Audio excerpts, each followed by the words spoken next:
16장 요셉 자손이 제비 뽑아 받은 땅은 여리고 근처 요단강에서 시작하여 여리고샘 동쪽을 지나 북쪽으로 사막 산지를 통과해 베델에 이르고 다시 베델 곧 루스에서 아다롯에 있는 아렉 사람의 영토에 이른다.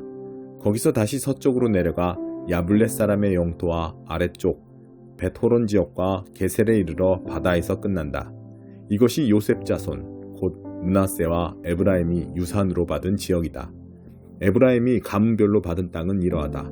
그들이 유산으로 받은 땅의 경계는 동쪽으로 아다롯 앗달에서 위쪽 벳호론으로 이어져 서쪽으로 바다에 이른다.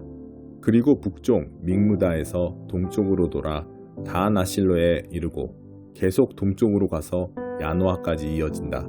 경계는 다시 야노아에서 아다롯과 나아라로 내려가고 여리고를 만나 요단강으로 나온다. 다부아에서 경계는 서쪽으로 가나 시내에 이르러 바다에서 끝난다. 이것이 에브라임 지파가 가문별로 받은 유산이며 므낫세의 유산 중에는 에브라임의 몫으로 구별된 모든 성읍과 그 주변 마을도 포함된다. 그러나 그들은 게셀에 살고 있던 가나안 사람을 쫓아내지 않았다. 가나안 사람은 오늘까지 에브라임 자손 가운데 살면서 강제 노역을 하고 있다. 17장 요셉의 맏아들 므낫세 자손이 제비 뽑아 받은 땅은 이러하다. 므낫세의 맏아들이요 길르앗의 아버지인 마길은 뛰어난 용사였으므로 길르앗과 바산을 이미 받았다. 그래서 나머지 제비 뽑은 땅은 나머지 므낫세 자손과 그 가문들 곧 아비에셀, 헬렉, 아스리엘, 세겜, 헤벨, 스미다 가문들에게 돌아갔다. 이들은 요셉의 아들 므낫세의 남자 후손으로 각기 가문을 이룬 이들이었다. 므낫세의 아들 마길은 길르앗을 낳고 길르앗은 헤벨을 낳고 헤벨은 슬로브앗을 낳았는데 슬로브앗에게는 아들이 없고 딸만 있었다. 그 딸들의 이름은 말라, 노아, 호글라, 밀가, 디르사다. 그들이 제사장 엘르아살과 눈의 아들 여호수아와 지도자들을 찾아가 말했다. 하나님께서 모세에게 명령하시기를 우리의 남자 친척들과 함께 우리에게도 유산을 주라고 하셨습니다. 여호수아는 하나님께서 명령하신 대로 그들의 아버지의 형제들과 함께 그들에게 유산을 주었다. 므낫세의 딸들이 아들들과 함께 유산을 받았으므로 므낫세의 유산은 요단강 건너편의 길르앗과 바산 땅 외에도 10몫이 되었다. 길르앗 땅은 나머지 므낫세 자손의 몫이 되었다. 므낫세의 경계는 아셀에서 시작하여 세겜 맞은편의 믹무닷에 이르고 거기서 남쪽으로 내려가 엔다부아 주민이 사는 곳에 이른다. 다부아 땅은 므낫세의 소유지만 므낫세 경계에 있는 다부아는 에브라임 지파의 소유다. 경계는 계속 남쪽으로 이어져 가나 시내에 이른다. 그곳 성읍들은 므낫세의 성읍들 가운데 있지만 에브라임의 소유다. 므낫세의 경계는 시내 북쪽으로 뻗어 바다에서 끝난다. 남쪽 땅은 에브라임의 소유고 북쪽 땅은 므낫세의 소유이며 서쪽 경계는 바다다. 그 땅은 북쪽으로는 아셀, 동쪽으로는 이사갈과 맞닿아 있다. 이사갈과 아셀 안에도 므낫세의 소유가 있었는데 벳산과 이블르암 그리고 도르와 엔돌과 다아낙과 무깃도 백성과 그들의 마을들이다. 그 목록에서 세 번째는 나봇이다. 므낫세 자손은 그 성읍들을 끝내 점령하지 못했다. 가나안 사람이 꼼짝도 하지 않았기 때문이다. 나중에 이스라엘이 더 강해지자 그들은 가나안 사람에게 강제 노역을 시켰다. 그러나 그들을 쫓아내지는 않았다. 요셉 자손이 여호수아에게 말했다. 어찌하여 우리에게 한 몫만 주셨습니까? 우리는 수가 많고 점점 더 불어나고 있습니다. 하나님께서 우리에게 넘치도록 복을 주셨기 때문입니다. 여호수아가 대답했다. 여러분의 수가 아주 많아져서 에브라임 산지가 너무 좁다고 하니 브리스 사람과 르바임 사람의 땅인 삼림지대로 올라가서 그곳을 여러분의 힘으로 개간하십시오. 그러자 요셉 자손이 말했다. 산지만으로는 우리에게 부족합니다. 게다가 아래 평지에 사는 가나안 사람은 벳산과 그 주변 마을 사람들이든 이스라엘 골짜기에 사는 사람들이든 다 철제 전차를 가지고 있습니다. 여호수아가 요셉 지파에게 에브라임과 므낫세에게 말했다. 그렇습니다. 여러분은 수가 많고 아주 강해서 한 몫으로는 부족합니다. 그러니 그 산지까지 차지하십시오. 지금은 나무밖에 없는 땅이지만 여러분이 그 땅을 개간하여 이 끝에서 저 끝까지 여러분의 것으로 삼으면 됩니다. 가나안 사람이 강하고 철제 전차까지 가지고 있다 하더라도 여러분을 당해내지는 못할 것입니다. 148편 할렐루야. 하늘에서 하나님을 찬양하여라. 산꼭대기에서 그분을 찬양하여라. 그분의 모든 천사들아 주님을 찬양하여라. 그분의 모든 전사들아 주님을 찬양하여라. 해와 달아 주님을 찬양하여라. 새벽별들아 주님을 찬양하여라. 드높은 하늘아 주님을 찬양하여라. 하늘의 비구름아 주님을 찬양하여라. 찬양하여라. 오 하나님의 이름을 찬양하여라. 주께서 말씀하시자 그들이 생겨났다. 그분께서 그들을 알맞은 자리에 영원토록 있게 하시고 명령을 내리시사 그대로 되었다. 땅에서 하나님을 찬양하여라. 너희 바다의 용들아 헤아릴 수 없이 깊은 대양아 불과 우박 눈과 얼음아 그분의 명령에 복종하는 폭풍들아 산과 언덕들아 사가 과수원들과 백향목 숲들아 들짐승과 가축대들아 뱀과 날짐승들아 세상의 왕들과 모든 인종들아 지도자들과 유력자들아 청춘 남녀들아 너희 노인과 아이들아 하나님의 이름을 찬양하여라. 찬양받기에 합당한 유일한 이름이시다. 그분의 광채 하늘과 땅에 있는 그 무엇보다 빛나고 그분께서 세우신 기념비 곧 하나님의 백성이로다. 하나님을 사랑하는 모든 이들아 찬양하여라. 이스라엘의 자녀들아 하나님의 가까운 친구들아 할렐루야. 8장 하나님의 포고다. 그때가 이르면 나는 사람들이 유다 왕들의 뼈 제후와 제사장과 예언자들의 뼈 일반 백성들의 뼈를 다 파헤쳐 그것들이 하늘의 해와 달과 별들을 올려다보며 숭배하는 무리들 앞에 널브러지게 만들 것이다. 오랜 세월 동안 하늘의 신들에 심취하고 행운의 별들을 헌신적으로 따랐던 그들이다. 그 뼈들은 노천에 훅 뿌려진 채 버려지고 비료와 거름이 되어 땅에 스며들 것이다.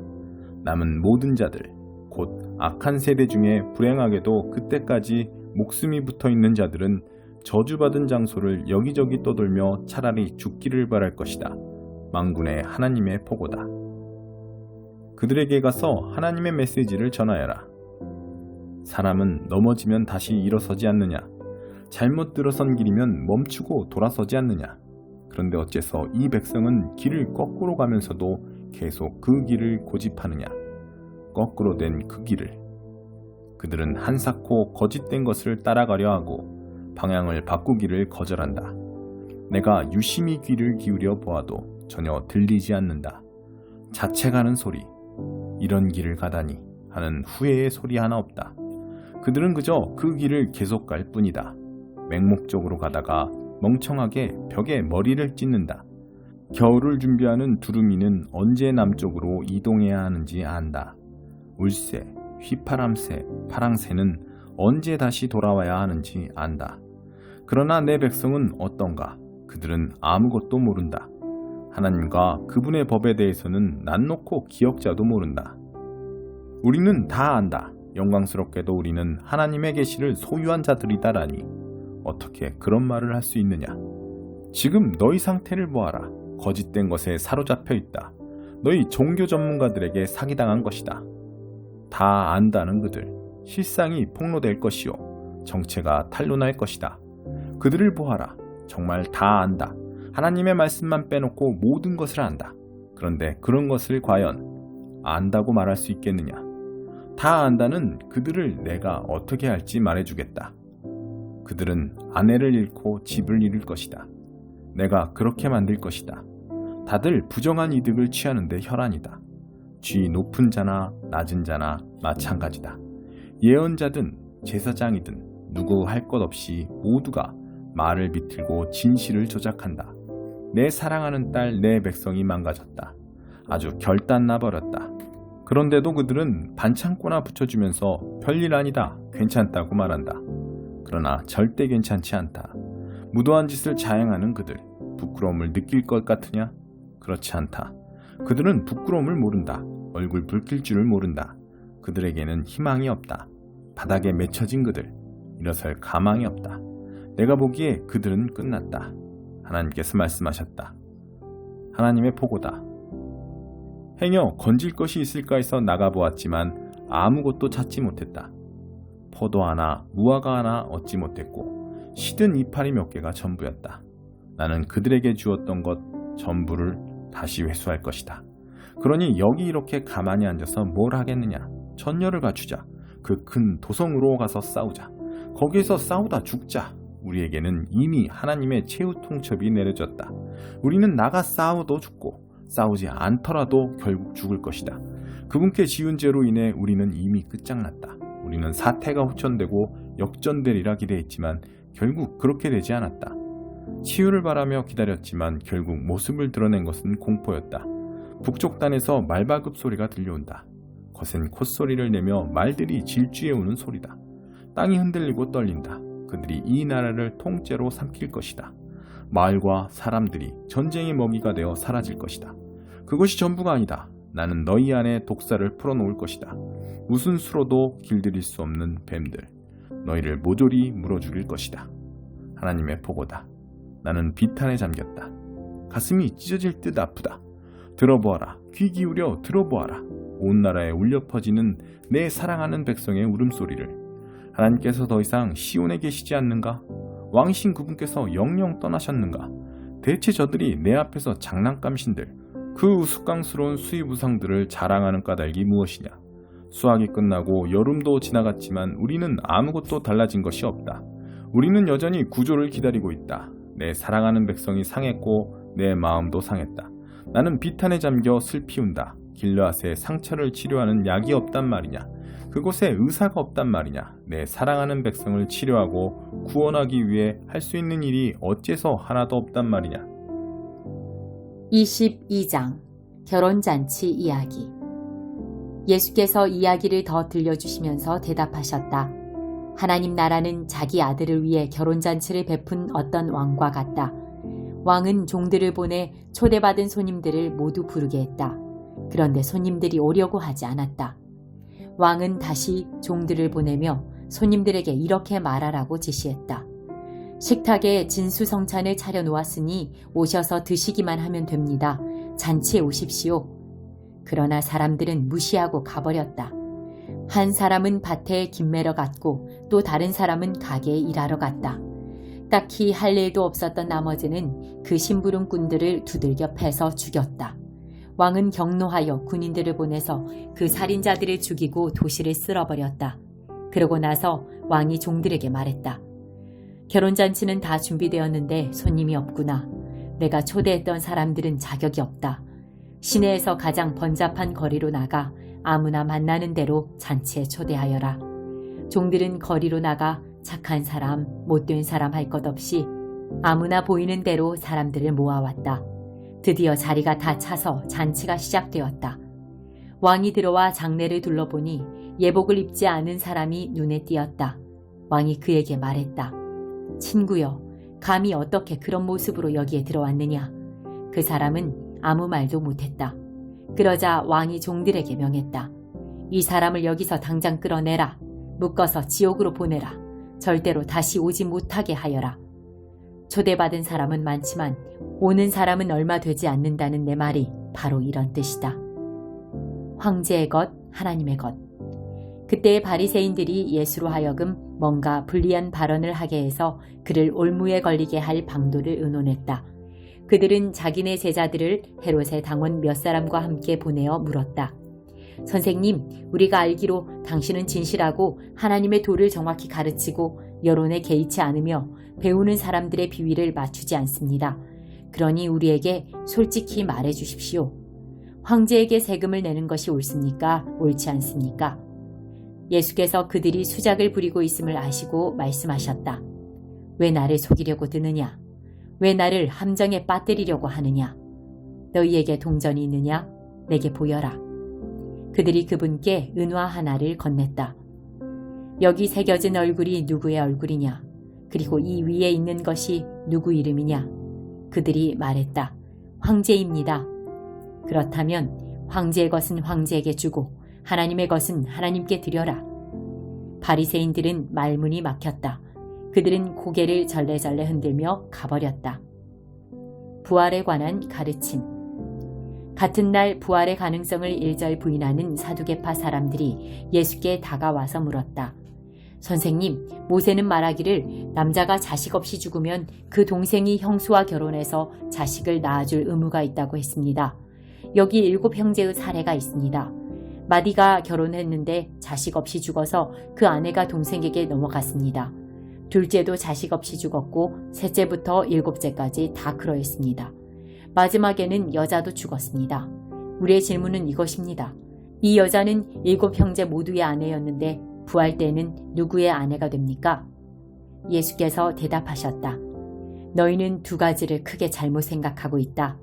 너희는 성경을 모르고 하나님께서 일하시는 방식을 모른다. 부활 때에는 결혼할 일이 없다. 그때 사람들은 천사들처럼 되어서 하나님과 최고의 기쁨과 친밀감을 나눌 것이다.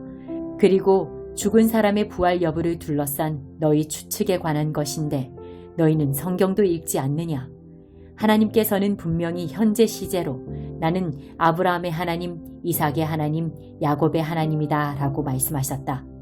이었다 라고 말씀하지 않으셨다. 살아계신 하나님은 자신을 죽은 자의 하나님이 아니라 산 자의 하나님으로 정의하신다. 이 대화를 듣던 무리가 깊은 감동을 받았다. 가장 중요한 계명. 예수께서 사두개인들을 압도하셨다는 말을 들은 바리새인들은 힘을 모아 공격에 나섰다. 그 중에 한 종교학자가 대표로 나서서 그분을 무안하게 할 만한다고 여긴 질문을 던졌다. 선생님, 하나님의 율법에서 어느 계명이 가장 중요합니까? 예수께서 말씀하셨다. 내 열정과 간구와 지성을 다해 주 너의 하나님을 사랑하라. 이것이 가장 중요하고 으뜸가는 계명이다. 그리고 그 옆에 나란히 두어야 할 2번째 계명이 있다. 내 자신을 사랑한 것 같이 다른 사람을 사랑하라. 이 2 계명은 쐐기목과 같다. 하나님의 율법과 예언서의 모든 것이 이 2 계명에 달려있다. 그리스도가 다윗의 자손인가? 바리새인들이 다시 모이자 이번에는 예수께서 시험하는 질문으로 그들의 허를 찌르셨다. 너희는 그리스도를 어떻게 생각하느냐? 그가 누구의 자손이냐? 그들이 다윗의 자손입니다 하고 말했다. 예수께서 되받으셨다. 그리스도가 다윗의 자손이라면 다윗이 영감을 받아서 그리스도를 자신의 주님이라고 부른 사실을 너희가 어떻게 설명하겠느냐? 하나님께서 내 주님께 말씀하셨다. 내가 내 원수들을 내 발판이 되게 하기까지 너는 여기 내 오른편에 앉아 있어라. 다윗이 그를 주님이라고 부르는데 그가 어떻게 동시에 다윗의 자손이 될 수 있느냐? 문자주의자인 그들은 거기서 막혔다. 그들은 남들이 보는 변론에서 또다시 체면을 잃기 싫어 아예 질문하는 것을 그만두었다.